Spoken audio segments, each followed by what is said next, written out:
There is a profound comfort found in a bowl of pasta, a universal language of warmth and satisfaction. We often turn to familiar sauces, the slow-simmered ragouts or the quick and creamy Alfredos that have seen us through countless weeknight dinners. But what if we could capture the soulful essence of a classic Provençal dish and transform it into a vibrant, effortless pasta sauce? This recipe takes the heart of Ratatouille, that beautiful medley of summer vegetables, and reimagines it through the transformative power of a hot oven. It feels both wonderfully familiar and excitingly new, a testament to how a simple change in technique can unlock a world of flavor. Roasting, you see, is where the magic truly begins. While a traditional ratatouille stews into a soft, harmonious blend, roasting concentrates their very being.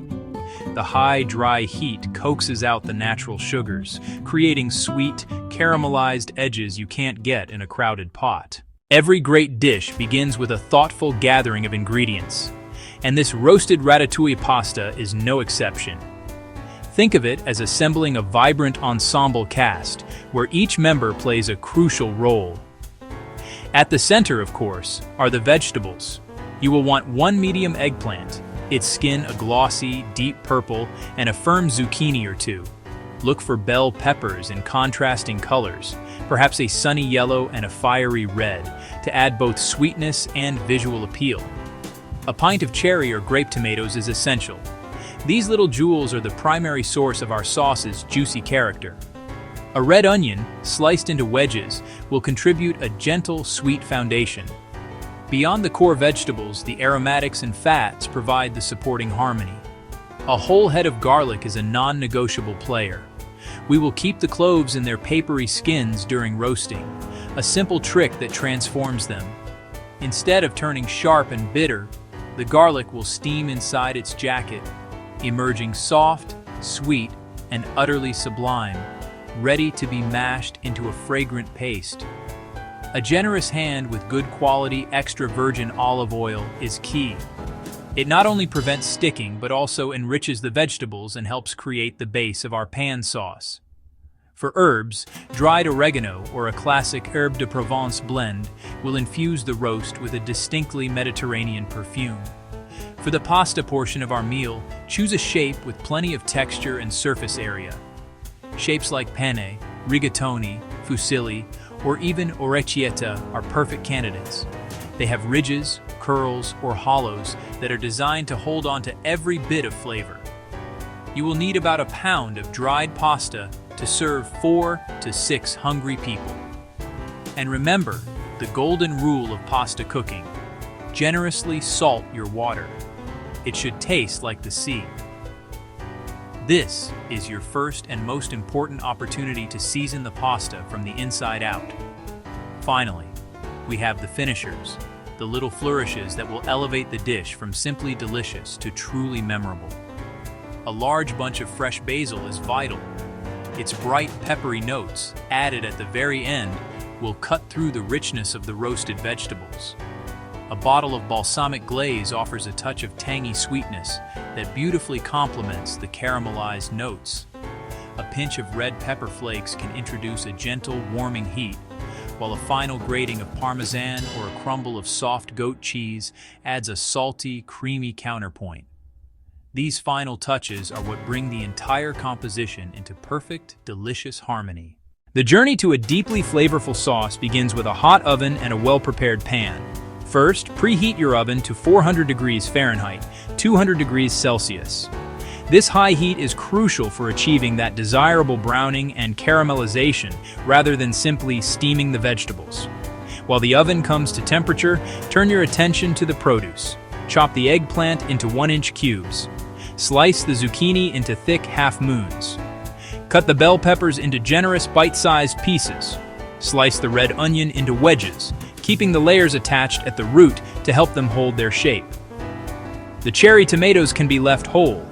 The garlic cloves should be separated from the head, but left unpeeled. Now it is time to dress the vegetables for their time in the heat. Place all of your chopped vegetables, along with the whole tomatoes and garlic cloves, onto one large rimmed baking sheet. Place all of your chopped vegetables, along with the whole tomatoes and garlic cloves, onto 2 large rimmed baking sheets. Drizzle them liberally with about a 1/4 cup of extra virgin olive oil. Don't be shy here. The oil is what will help everything roast beautifully and form the base of your sauce. Sprinkle generously with dried oregano. Sprinkle generously with herbe de Provence. Add a good teaspoon of salt. Finish with several grinds of black pepper. Use your hands to toss everything together, ensuring every single piece is coated in the fragrant, oily mixture. One of the most critical steps in this process is arranging the vegetables on the baking sheet. You must spread them out in a single, even layer. This is the secret to roasting, not steaming. If the vegetables are piled on top of each other, they will release their moisture and steam in their own juices, resulting in a soft, somewhat bland texture. Section 4. The pasta and the pan, bringing it all together. While your vegetables are roasting into a glorious caramelized medley, it is the perfect time to turn your attention to the pasta. Bring a large pot of water to a rolling boil, and only then add a generous amount of salt.